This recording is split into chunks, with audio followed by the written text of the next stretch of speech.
It's beginning again, quietly, powerfully, not in headlines or loud signs, but in the way the air suddenly feels different, like something invisible just took its place on the stage.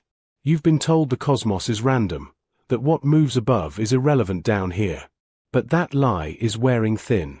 Because tomorrow, the sky speaks in formation, for celestial titans, Neptune, Mercury, Saturn, and Venus, synchronizing across the dawn horizon like ancient instruments tuning for a song not heard in lifetimes.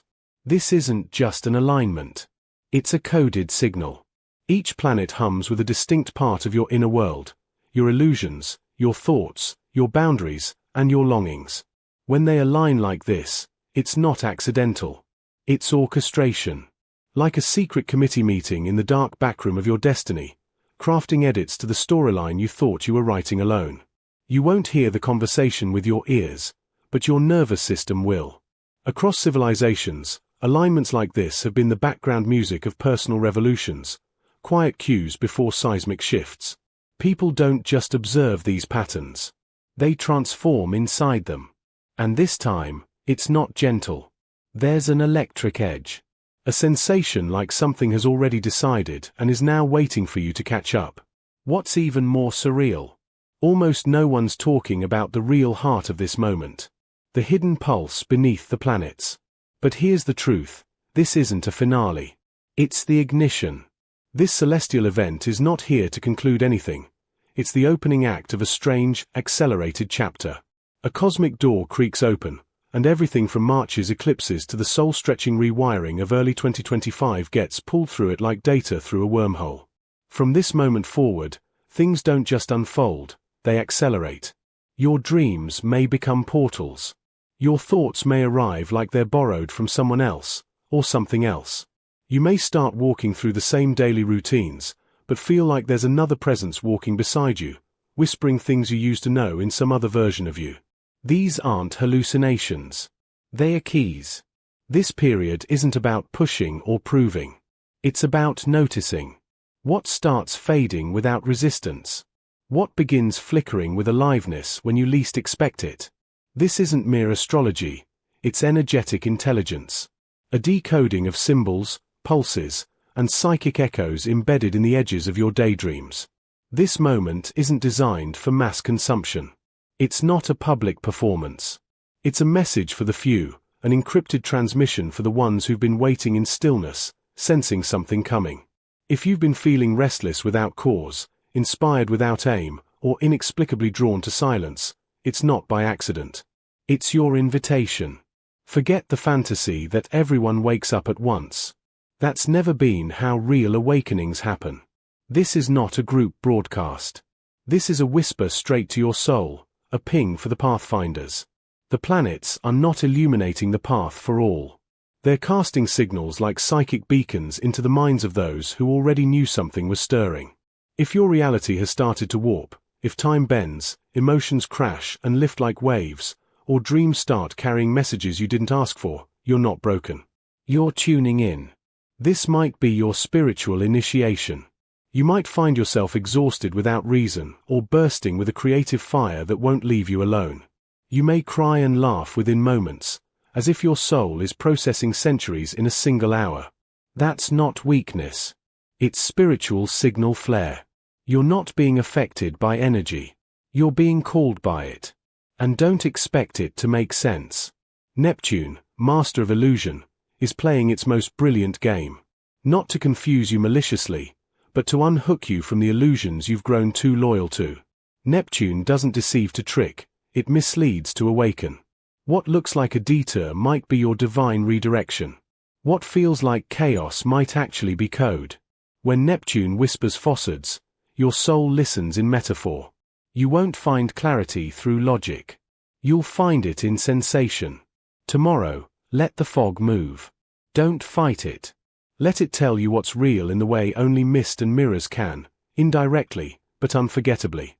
If you've been feeling invisible, forgotten by the world, understand this. This alignment is not going to arrive with fireworks. It won't kick your door open. That's not how sacred signals behave. They thread themselves into your silence. They reach the ones who have been still long enough to receive without demanding. This energy doesn't blast. It selects. And it's selecting those who feel like background characters, because background characters were never background to the universe. They were camouflage. This is the moment you find out the quietest ones have always carried the most ancient transmissions. This isn't a revelation that explodes. It's one that arrives while you're doing the dishes, folding your laundry, looking at a shadow and wondering why it feels familiar. That strange ache in your chest. It might be the future knocking. Not metaphorically. Literally. Venus is watching you, not what you say you love, but what you show you love. She isn't wearing her soft, romantic robe. She's cloaked in precision now. She's here not to romance, but to reveal. She'll scan your life like an energetic MRI and reflect back what you've truly been devoted to, even in silence. Have you fed the frequency of fear, control, and doubt? Or have you, quietly and without applause, been building something holy in your own time? Because Venus is about to amplify that signal, and you may begin to magnetize people and experiences that reflect what's always been hidden behind your words. This isn't judgment. It's resonance. The energetic signature you've carried, even when no one noticed, is about to be read loud by the universe. And that read will attract accordingly. You don't get what you want. You get what you align with. And now we come to Saturn. The ancient firewall. Not here as the Punisher, not this time. Now, Saturn is acting like the cosmic border patrol, not judging, but recognizing. If you've done the work in private, if you've healed even when no one clapped, Saturn sees it. And this time, it's not testing. It's allowing passage. You might feel it as an eerie calm, a breath between storms, or a wild synchronicity that makes you feel like you've entered a script. This is the moment Saturn marks you, not with resistance, but with quiet permission. If you've been overlooked by the world, this is the alignment that proves you weren't overlooked by the stars. This planetary formation won't light up the sky like a comet or quake the earth like an eclipse. But that's its strength. It doesn't hit your calendar. It hits your coding. This alignment doesn't fit into signs or houses. It fits into frequencies. The kind that ancient watchers would recognize by feel, not facts. Imagine an old radio dial slowly turning. The static clears. The station you forgot you were tuned into your whole life suddenly plays again. Some won't hear it.